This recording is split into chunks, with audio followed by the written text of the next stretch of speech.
Con Silvina nos conocimos en diciembre cuando participé del encuentro de mujeres diseñadoras de interacción en Buenos Aires. Ella vino a la charla, hizo muy buenos comentarios y preguntas. Entonces me quedé con las ganas de escuchar qué es lo que está haciendo. Eso me pasa muy seguido, que cuando me invitan a charlar es un honor y está bien, pero me quedo con las ganas de escuchar. Por suerte ahora tengo este podcast y no me quedo más con las ganas. Ahora escucho. Silvina Klein es diseñadora y trabaja para el Ministerio de Cultura de la Nación en Argentina. Ella dirige un trabajo de identidad de ciudades en todo el país. Nos cuenta que ayudar a la ciudad a expresar su identidad es una manera de ayudarla a crecer, entender sus necesidades y desarrollar productos y servicios que la puedan representar.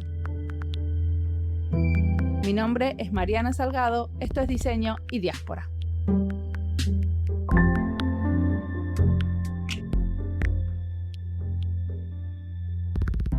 Hola, soy Silvina Klein, soy diseñadora industrial especializada en diseño estratégico y diseño de servicios.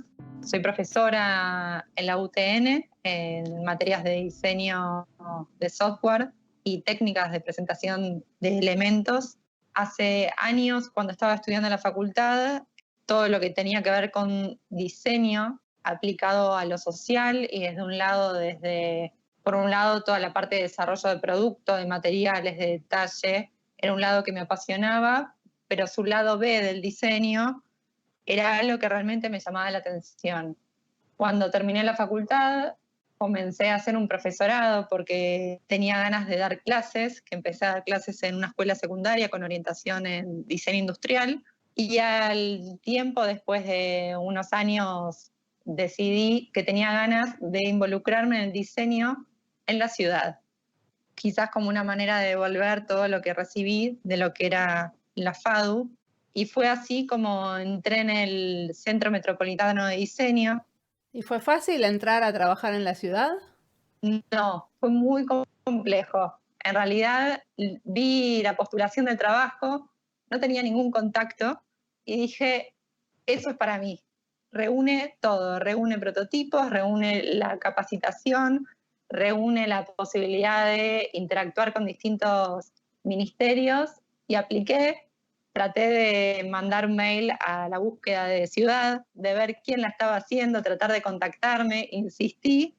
Tuve varias entrevistas, incluso una que me entrevistaron de a 4 personas, que dije, bueno, ¿en dónde me estoy metiendo? Era como un panel tomándote lección. Sí, había aplicado un montón de personas y finalmente me llamaron para decirme que estaba seleccionada y la verdad que fue una experiencia increíble. El laboratorio que hoy sigue funcionando tenía como una visión, por un lado, de todo lo que tenía que ver con capacitaciones en diseño. Era el primer laboratorio público de la ciudad que estaba articulado con CAFIDMA, que es la Cámara de Muebles. Entonces tenía como un perfil público-privado. ¿Cuál es tu cargo en la ciudad? En la ciudad fue coordinadora del CMD Lab. ¿Y cuál es como la misión del laboratorio de diseño del CMD? ¿Qué es lo que intentan hacer? Era posicionarse como el primer laboratorio de innovación abierto y público para la ciudad. O sea, para que todos los vecinos puedan ir, puedan llevar una idea y se puedan ir con un prototipo, para que emprendedores que estaban desarrollándose puedan venir a hacer sus pruebas, para que reciban el asesoramiento de un equipo técnico, para que aquellos estudiantes que tenían ganas de aprender un programa puedan venir, que eran cursos gratuitos. Y además le brindaba un soporte a los distintos ministerios que querían hacer proyectos y no sabían cómo implementarlo, en qué materiales, porque algunos eran físicos, otros eran más conceptuales. Entonces, el abanico de trabajo era enorme. ¿Y ahora en qué estás trabajando? ¿Seguís trabajando ahí? No, con el cambio de gestión me surgió la posibilidad de cambiarme al Ministerio de Cultura de la Nación, que era un desafío porque el alcance es federal, y se estaba armando la Dirección Nacional de Innovación Cultural. Entonces me presentan lo que estaban desarrollando como proyecto y me encantó. Era un desafío porque el primer pensamiento fue, bueno, diseño industrial aplicado a la cultura, me hacía un poco de ruido, pero por otro lado me parecía muy atractivo. Y acepté, claramente sigo acá. Tiene la ventaja de que uno puede trabajar a nivel federal, conoces ciudades y municipios que de otra manera quizás uno no tendría llegada. Y la variedad de proyectos que nosotros hacemos acá es inmensa. Trabajamos desde experiencia de usuario específica en espacios culturales. Ahora estamos trabajando con el proyecto de identidad de marca creativa para municipios. En la dirección impulsamos todo lo que es la articulación entre el sector público y las instituciones académicas como socios estratégicos. Entonces ahí también es como que conecté una pasión que es la docencia con el diseño. En esta articulación que generamos entre lo público y la academia, la universidad lleva fuera su contenido, propiciando el intercambio entre los estudiantes y la comunidad, y a su vez los municipios promueven el desarrollo local, las industrias creativas y el turismo también local. Entonces es un win-win de ambos lados, donde la experiencia es nueva para todos los sectores. ¿Y cuál es el rol de tu organización, aparte de ponerlos en contacto? ¿Ustedes coordinan las actividades? Nosotros coordinamos, acompañamos a la universidad en todo el proceso, porque el proceso, nosotros además nos asumimos un compromiso de la Alianza para Gobierno Abierto, donde lo que nosotros proponemos es generar un espacio de intercambio que sea abierto y colaborativo para que la ciudadanía se pueda reunir a pensar y debatir soluciones y necesidades dentro del ámbito local. Entonces, bajo ese desafío que nosotros nos pusimos, la idea es, por un lado, proponerlo a los municipios, porque trabajamos con una red de ciudades creativas, que son 54 municipios en todo el país. Entonces, cada municipio tiene su agenda autónoma. Entonces, nosotros le preguntamos, según las necesidades de cada uno, si desean desarrollar, en este caso, la identidad creativa de la ciudad. Hay muchos municipios que ya la tienen, hay muchos que tienen y no la aplican. Entonces, bueno. Pero la identidad creativa sería las cosas que tienen que ver como con el logo y la manera de presentarse, o también tiene que ver como con la oferta cultural. Tiene que ver con todo. Justamente el proyecto de identidad es muy complejo, porque cuando hablamos de identidades hay que pensar que son múltiples, que las formas de representar esa identidad de una ciudad también, que construir una identidad no es solamente la identidad marcaria y el sistema gráfico, sino es justamente atravesar un proceso para representar a ese colectivo que parece que está todo entrelazado y está conectado, pero a su vez tiene muchas capas individuales. Entonces, lo interesante de toda esta metodología que nosotros realizamos tiene que ver, más allá del final, con esta etapa de relevamiento. Cómo son las entrevistas que se hacen, se organizan talleres. La idea es que la universidad es quien organiza y lidera porque está en el lugar. En este caso, nosotros, por ejemplo, trabajamos con la provincia de Misiones, en la identidad de Aristóbulo del Valle, de Apóstoles y de Posadas. Y lo articulamos con la Universidad Nacional de Misiones. El primer paso tiene que ver con el relevamiento, de hacer recorridos, de ir a conocer los lugares que para ellos son significativos. Digo, el municipio es quien organiza estos encuentros, hace la convocatoria, invita a los distintos sectores más representativos de la sociedad. La universidad, por su parte, es quien con los alumnos organiza los talleres, se les pregunta, por ejemplo, si tuviesen que describir la ciudad en 3 palabras, ¿cuáles serían? Entonces ya se empieza a trabajar con diferentes palabras, algunas se repiten, otras difieren, y se empieza a soltar todas las personas, a hablar con más confianza, y es súper interesante. Este tipo de encuentros no se hace uno solo, se hacen por lo menos 3 para tratar de abarcar a la mayor cantidad de gente posible y para que también esa visión sea más significativa. Y un par de preguntas te quiero hacer sobre eso. Una es que siempre trabajan con la Facultad de Diseño, ¿o son diferentes carreras las que son partes de este proceso? Este proyecto estuvimos trabajando con la carrera de Diseño Gráfico e Industrial. ¿Y cómo hacen para asegurarte en estas reuniones que la gente que participe no sean solamente como universitarios, sino que sean como gente de diferentes extractos sociales. No, participan todos. De hecho, parte del recorrido, por ejemplo, Aristóbulo del Valle, zona yerbatera. Fuimos a diferentes casas, me acuerdo a un señor que contaba como si levantaba muy temprano, iban a la yerbatera, eran casas humildes, pero que conocían y tenían una identidad propia que era muy distinta del que estaba en la ciudad trabajando como empleado público. Entonces hacen como talleres urbanos y talleres urbanos y talleres en el campo. Sí, dependiendo de dónde es la ciudad y cuáles los espacios que ellos reconocen como significativo, ese es el trabajo que se hace. Dentro de Aristóbulo del Valle está el Salto Encantado y tiene un mercado de Yeyocuá que justamente lo que tienen es que son un conjunto de artesanos, es como una cuenca de producción artesanal. Entonces tenés emprendedores, artesanos, parte del municipio que los apoya y es propio de ese lugar, que es el Salto Encantado, es un espacio muy turístico. Entonces justamente lo que ellos están trabajando es cómo aprovechar para visibilizar y comercializar la producción de las artesanías y los productos de la región en esa ruta específica. Entonces eso es muy propio de Aristóbulo del Valle. Entonces, bueno, fuimos hasta el parque, lo recorrimos, vimos cuáles son estos puestos que están armados, qué necesitaría para que funcione, qué es lo que representa eso.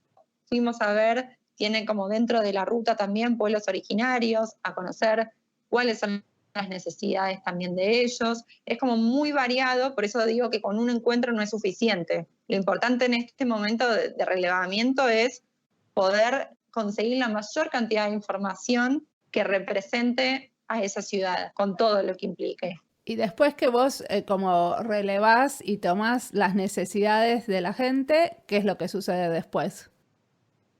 Bueno, ahí viene la segunda etapa donde todos los estudiantes que hacen un registro audiovisual vuelven a las aulas. En ese caso, nosotros desde el ministerio, dependiendo de la distancia con la que estemos trabajando de la ciudad, volvemos a Capital y lo dejamos en manos de la universidad. Y ahí en las aulas empieza todo un trabajo de exploración de los conceptos, de que los alumnos tienen que definir cuál es la estrategia creativa, cuál es el recorte de todo lo que van recolectando, qué recorte van a hacer. Entonces empiezan a trabajar en diferentes tópicos, a tratar de ver qué pasa con las palabras que estas personas habían descrito en como lo que significaba la ciudad.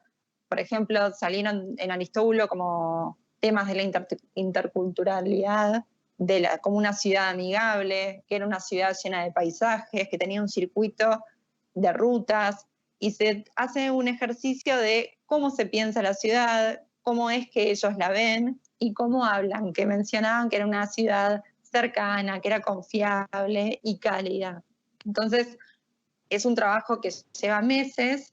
Todo este proceso tratamos de que sea dentro de un cuatrimestre, por una cuestión académica. Es un trabajo donde hacen una primera aproximación a lo que es el recurso gráfico y lo que podría ser la aplicación de marca, y eso vuelve a los municipios para hacer la primera validación, a ver cuál es la opinión de la gente, qué le parece, cómo llegaron los estudiantes a poder lograr ese recurso. A partir de eso, obviamente siempre surgen ajustes y vuelven a las aulas a seguir trabajando, a corregir aquellas sugerencias que hicieron. Obviamente que es, por eso decía al inicio, que es muy complejo la identidad, porque que el 100% de los vecinos, por ejemplo, estén de acuerdo, es complejo. Entonces, bueno, también es una decisión de por qué camino van. Y finalmente, el tercer paso tiene que ver justamente con el diseño de la aplicación del sistema, pensado en, de manera colectiva, cómo se va a trabajar, dónde se va a aplicar, si es para la vía pública, si es para folletería, si es para merchandising, o sea, dependiendo también de las necesidades y del compromiso que tenga, compromiso y presupuesto, que no es menor, que tenga el municipio. O sea, ustedes no otorgan presupuesto para que se concreten esas ideas? No, generalmente me encantaría poder otorgar el presupuesto, pero es un poco complejo el tema del presupuesto en todos los proyectos. Lo que tratamos es de acompañar en metodologías y en herramientas desde el inicio hasta el final. Lo que sí estamos, de este proyecto, por ejemplo, no terminó. Se hizo la segunda presentación de la identidad, que fue súper interesante porque los alumnos no creían que ellos eran los que iban a presentar el proyecto y se hizo una presentación formal con los intendentes, con las autoridades y decano de la facultad, y parte de la comunidad se hizo ahí un encuentro en el municipio. Y cada uno de los equipos que participó tuvieron que contar cómo fue su metodología, cómo fue su desarrollo, cómo habían llegado a ese resultado, y a partir de eso tuvieron una devolución. La mayoría fue bastante positiva, pero bueno, quedó como un anteproyecto. Entonces ahora viene la etapa de llegar al diseño final, que ahí sí nosotros vamos a estar también más presentes, acompañando en esa instancia, y quizás sí se va a poder llegar a contratar a alguien que pueda darle seguimiento desde allá. ¿Y el diseño final es un resultado gráfico o hay otro tipo de resultados? Dependiendo de lo que cada municipio necesite. En algunos casos es gráfico, en algunos casos también se traducen aplicaciones. ¿Y alguna vez les pasó que algo como terminó siendo un proyecto de diseño de servicios? Dentro de las dinámicas que tenemos de participación colaborativa, desarrollamos todo lo que son hackatones, que nosotros los denominamos Festival de Ideas. Es muy interesante porque el hackathon originalmente se asocia a un desarrollo de base tecnológica. Por ejemplo, en Salta estuvimos trabajando con repensar las bibliotecas populares. ¿Y qué significaba la biblioteca para un joven que tenía 17 años y para un adulto que tenía 65? Y en la misma mesa de trabajo, cada uno daba su visión y fue súper interesante porque nos aseguramos de que participen, fue en Capital, en Salvador de Jujuy, Capital, pero participaron de toda la provincia. Y sucedió que uno de los resultados finalmente se implementó, tuvo como un libro de mano en mano, que cuando uno lo leía le gustaba, lo compartía, otro lo leía, iba pasando como un círculo hasta que finalmente terminaba quizás volviendo al mismo lugar de donde salió. A partir de eso también se empezaron a trabajar diferentes formas en cuanto a cómo invitar a los jóvenes a los espacios, cómo transformarlos. Hay algo que nos sucede que tiene que ver con que muchas de estas dinámicas, por más de que en el momento uno está súper emocionado y las instituciones y los municipios desean realmente hacerlo, después ponerlo en práctica es muy difícil. ¿Por qué es difícil? Porque a veces la agenda tiene ciertas urgencias y también requieren, como si bien los proyectos se pueden pensar como en distintos escalones, como metas muy cortitas que finalmente te permitan hacer un cambio más prolongado, vencer esas primeras barreras no siempre es fácil. Claro. Decime una cosa, ¿un festival de ideas y una hackathon es lo mismo? Es muy similar, sí. Es así como 5 días o 3 días intensivos donde se reúne un grupo de gente a solucionar un desafío.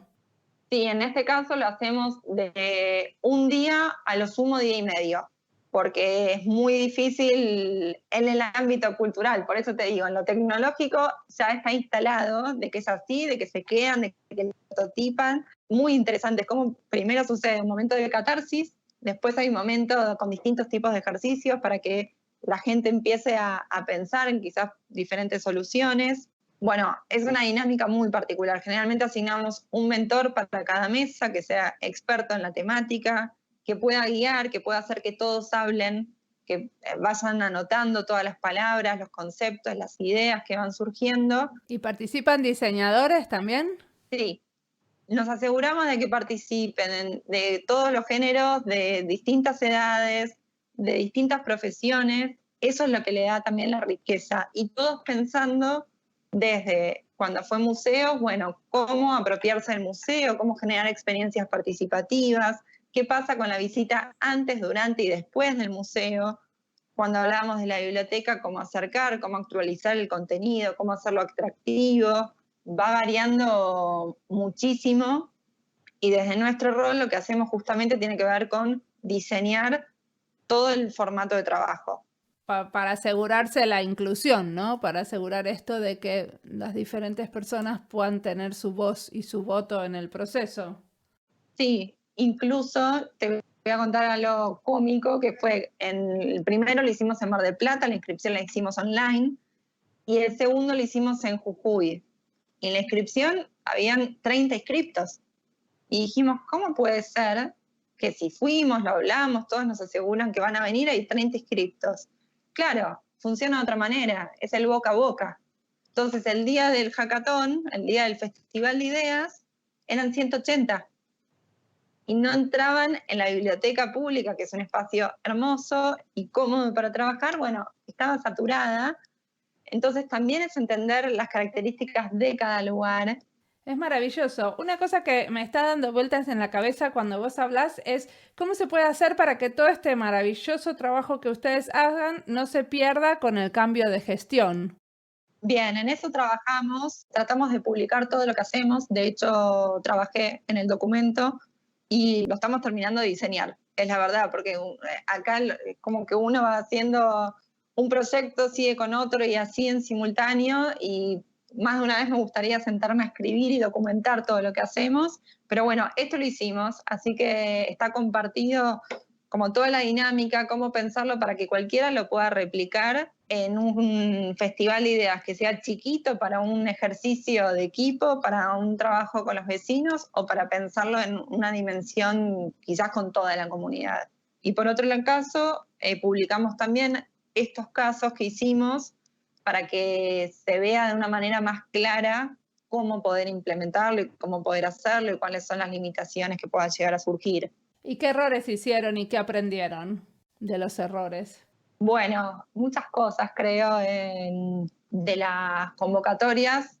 Es algo donde entendimos que cada lugar tiene su propio formato. Pasó también que en algunos casos se le exigía como al Estado que dé respuestas a todo y es imposible también eso. Entonces aprendimos a entender que esas dinámicas naturales que se generan de decir, bueno, no, yo necesito esto y que lo que en la mesa quizás eran 10. Entonces, bueno, cómo poder canalizar todas esas necesidades que surgen, que a veces son posibles de resolver y otras veces no. Entonces, bueno, poder encontrar una manera para que finalmente, o sea, todo ese desarrollo sirva y quizás no se solucionaba en este festival, pero eso podía llegar a pasar a otra área que sí dependía de ellos. Fue un momento de entenderlo también, que más allá de las soluciones que se generaban, era un momento de poder comprender y de actuar como intermediario, como bueno, esto no depende de mi área, pero depende de otra, perfecto, lo paso y trato de que se pueda resolver y que se pueda articular.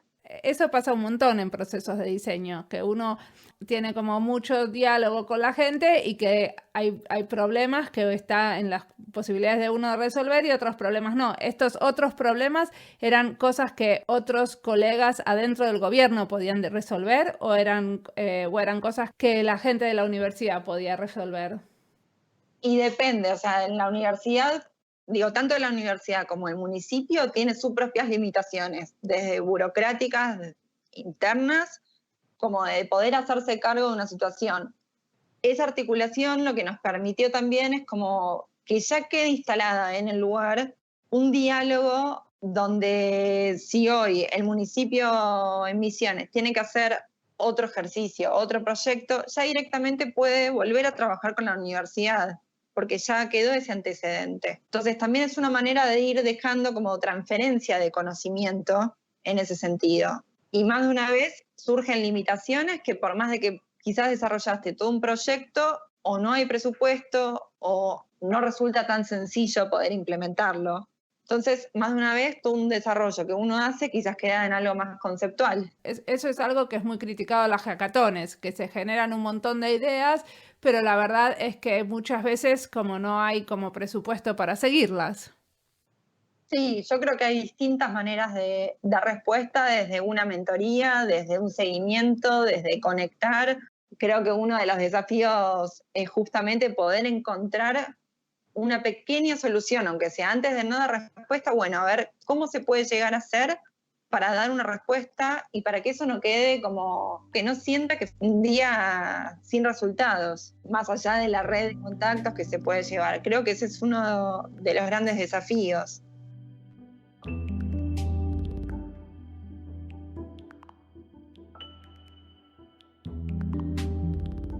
Es interesante el concepto de que puede haber un impacto, pero es intangible y no es posible de medir. Ahora que estamos todos los diseñadores tratando de demostrar de que nuestro trabajo es útil en nuevos ámbitos, como en el gobierno, queremos medir. Y me gustó pensar que a veces se puede y a veces no se puede medir los resultados. Seguimos escuchando a Silvina.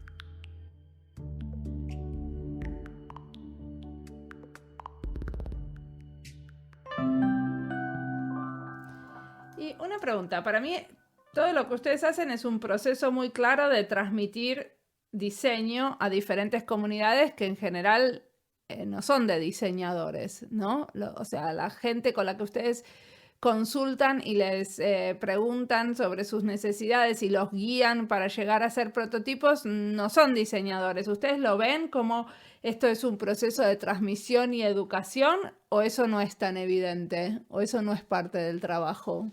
Yo creo que nosotros lo vemos, quizás el formato de presentarlo no necesariamente es hola, vengo a enseñarte esta metodología, pero creo que justamente que alguien que no está formado o asociado, como familiarizado con este tipo de metodologías o de herramientas, que le vea la utilidad y que lo pueda empezar a implementar, creo que es un objetivo muy claro. Porque cuando te das cuenta que después a la hora de pensar ellos los proyectos, quizás creían tenerlo muy claro y empezás a hacerles preguntas y este tipo de consultoría a municipios, digo, bueno, en algún momento es un puntapié para que ellos después continúen. Digo, de uno de los festivales en Salta, ellos ponen el antiguo matadero que tiene la escuela de oficios en el mismo predio. Invitamos a la gente en este hackathon a pensar qué es lo que les gustaría tener en una casa del Bicentenario, que era dentro de ese predio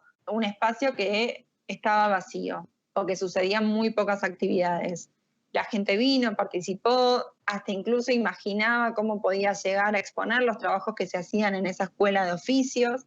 Y ese encuentro le permitió también al municipio, que ya venía realizando muchas acciones independientes, poder repensar ese espacio, poder aplicar para un financiamiento que ellos estaban haciendo para poner en valor ese predio que era el antiguo matadero y que tenía mucha historia. Entonces, digo, nunca terminás de saber bien ese puntapié en qué termina.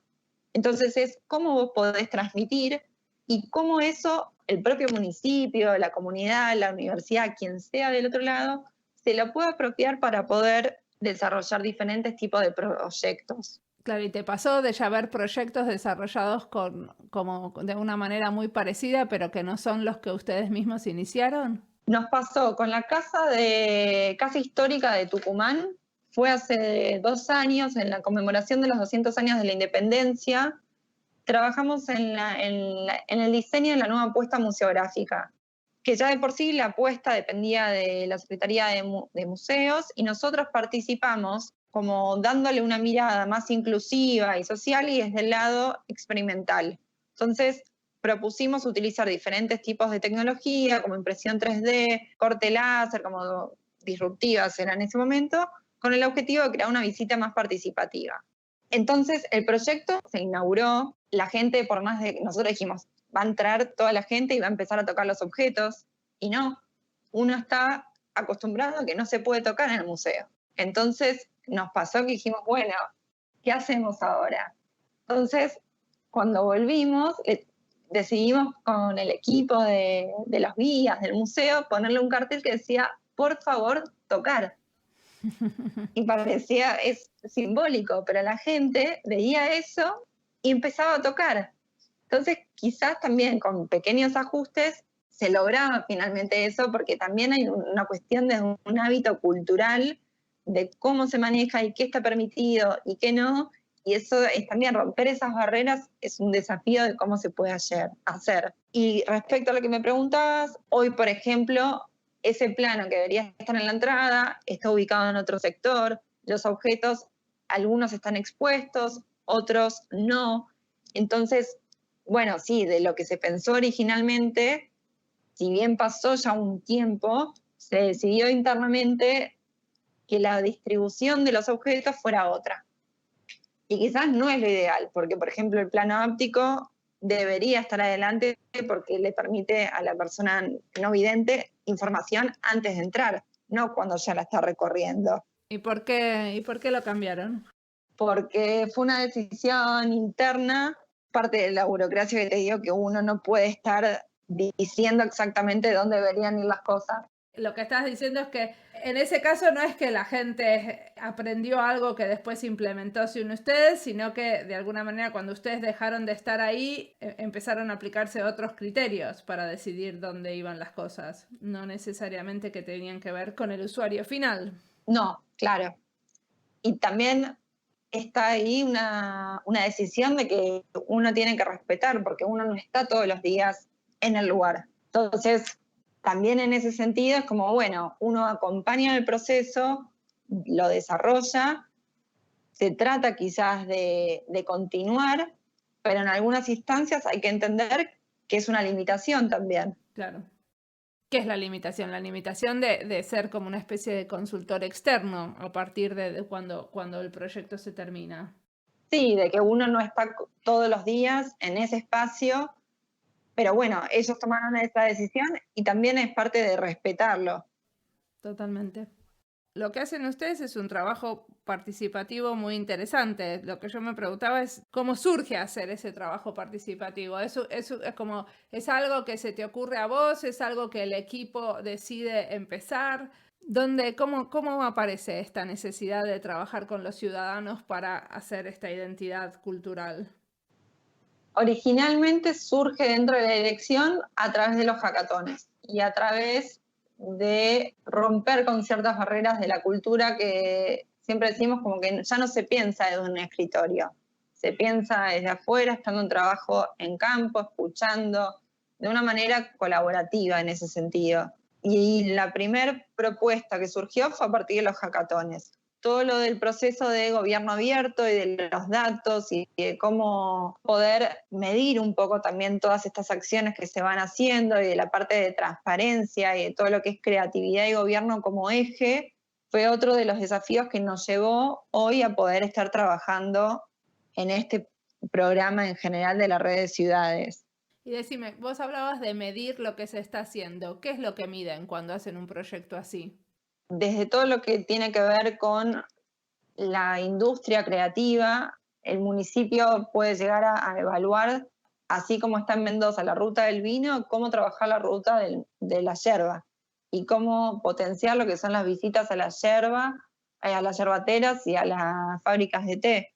Entonces, quizás el impacto no es visible, o por lo menos lleva un proceso hasta que se puede llegar a generar. Después el tema de la participación y la vinculación que hasta ahora no había sucedido entre universidad y municipio. Entender que pueden trabajar conjuntamente, eso tampoco había sucedido, o por lo menos en alguna actividad específica, pero no que los alumnos estén pensando y diseñando para el municipio, y que el municipio lo pone en valor también desde un eje turístico. Y por otro lado, en distintos acciones o programas que se van teniendo, a veces se dictan talleres como brindando ciertas herramientas, por ejemplo, a través de serigrafía, y después sucedió en Trenquelau, que era parte de como otra acción, pero que era una técnica que hasta ahora no se había implementado. Se formó un grupo de emprendedores. Ese grupo de emprendedores se organizaron de manera que empezaron a llevar todo lo que era de los insumos, empezaron a conocerse entre ellos quién estampaba, quién ilustraba, quién cosía, y se armó diferentes emprendimientos que hoy siguen funcionando. Se capacitaron de nuevo en la misma técnica pero con mayor profundidad. Cada uno continuó con su emprendimiento y hoy están comercializando sus productos. Entonces, a veces el impacto es muy claro en la técnica, en la creatividad, en lo económico, en cómo se desarrolla. A veces es más intangible, pero bueno, son como distintas formas de medirlo también. Incluso cuando antes me preguntaban si a veces son sistemas gráficos o prototipos, desde los circuitos culturales, pensado desde la implementación física, como si fuesen postas, o desde el desarrollo de una aplicación, para hacer eso hay un montón de personas que están participando. Entonces, eso también es otra manera de poder medir en cada uno de estos proyectos cómo se desarrollan. Ok. Y decime una cosa, ¿qué cosas te ves haciendo en 5 años? ¡Qué gran pregunta! No sé, ¿vale esa respuesta? Sí, vale la respuesta. Bueno, de 5 años a esta parte cambiaste totalmente como el eje de lo que estabas haciendo y bueno, se hicieron cosas que no te imaginabas. Por eso es interesante pensar qué cosas sí te puedes imaginar de acá a los próximos 5. Mira, yo creo que está cambiando todo lo que es los formatos de consumo cultural y no cultural en general. Y creo que viene todo un abanico de posibilidades en crear nuevos formatos de contenido. Desde lo que hoy ya está instalado de realidad aumentada, de realidad virtual, desde nuevos formatos, así como ahora está desarrollándose el podcast. Me parece que viene un nuevo concepto que va a depender de mucha creatividad, el tema de todo lo que tiene que ver con customizar todo el manejo de datos desde un lado constructivo, ¿sí? No como solamente para ofrecerte servicios, sino de que realmente ante las necesidades se puedan dar como más respuestas, necesidades o deseos, no necesariamente necesidades. Y me parece que yo siempre trato de fusionar lo que es diseño, lo que es tecnologías, son dos ejes que me gustan. Yo creo que la era de lo colaborativo ya está instalado y es algo que necesariamente funciona y que creo que es la manera de hacer las cosas, porque sí, para eso cada uno tiene como su perfil y su propia historia de cómo llega a la instancia en la que está. Y bueno, si me preguntás, me gustaría como seguir teniendo ese lado desde el diseño, tanto del producto, que quizás hoy lo llevo de una manera más de hobby haciendo cerámica, y ahí sigo, y quizás al detalle, a las texturas, al material, como que lo mantengo desde un lado de despeje y creativo, de exploración pura, y por otro lado, como de pensar proyectos que en lo posible tengan impacto desde un lado social, es algo que me gusta, y por otro lado también desde el diseño, en la experiencia de usuario como producto me parece súper significativo e importante, ya sea desde algo digital o una experiencia física. ¿Y te parece importante seguir trabajando para el gobierno? Sí, son ciclos también, no sé si me imagino de acá a 5 años, pero sí, por lo menos hasta lo que llevo ahora, fue una experiencia increíble en ese sentido. Primero en la escala de ciudad, que es algo mucho más chico, que tiene también sus dificultades y sus ventajas, y después haber pasado la experiencia de gestión en lo que es federal y el país, fue algo que quizás de otra manera nunca lo hubiese conocido. Y yo creo que en ese sentido también haber conocido tanta diversidad me abrió mucho la manera de pensar y de también poder dar respuesta a distintas problemáticas de diferente nivel de urgencia. Por ejemplo, Y muchos. o sea, cuando ustedes trabajan con identidad cultural, me cuesta entender cuál sería el nivel de urgencia. No, urgencia en ese sentido no hay como la hay quizás en el Ministerio de Salud, no. Urgencias son en relación, también, quizás la palabra no es urgencia, pero bueno, las necesidades de cada uno en cada ámbito varían. Y sí, cuando quizás algunos espacios que están desaprovechados o que podrían ser grandes centros productivos y como polos de cultura, la verdad que te dan ganas de trabajar todos los días para que ese proyecto surja. Claro. Muchísimas gracias. Es genial lo que estás haciendo. Gracias. Me pareció súper interesante escucharte y aprender un poco de qué es lo que hace el gobierno en Argentina. Bueno, muchas gracias a vos y por el espacio para compartir. Transmitir diseño a las comunidades que lo necesitan es una de las tareas de estos diseñadores trabajando para el gobierno. Y me gusta que no lo hicieron solos, sino que se apoyaron mucho en el trabajo de los diseñadores de las universidades locales. Cada vez más, lo que hacemos los diseñadores es facilitar estos encuentros para que otros diseñen. Y no es solo facilitarlos, es darles un marco, es dirigirlos y también ayudarlos a que el resultado sea de la mejor calidad posible, a partir de una buena retroalimentación o feedback. Es diseñar el encuentro, la situación y lo que pasa alrededor. A mí me gusta llamar todo esto la constelación. Muchos, cuando hablan de facilitación, se refieren a lo que pasan en el espacio de un taller, pero en realidad la facilitación de Silvina y su grupo es armar la constelación. Quién participa, cómo se invita, a dónde, y todas estas cosas son cuestiones políticas que hacen a la inclusión o a la exclusión de ciertos grupos. El trabajo de Silvina es genial porque diseña nuevas constelaciones, nuevas maneras de hacer diseño que van mucho más allá de la relación comercial entre un cliente que sabe qué es el diseño y un diseñador. Ellos están poniendo juntos nuevos actores y dándoles nuevos objetivos y herramientas para llevarlos a cabo.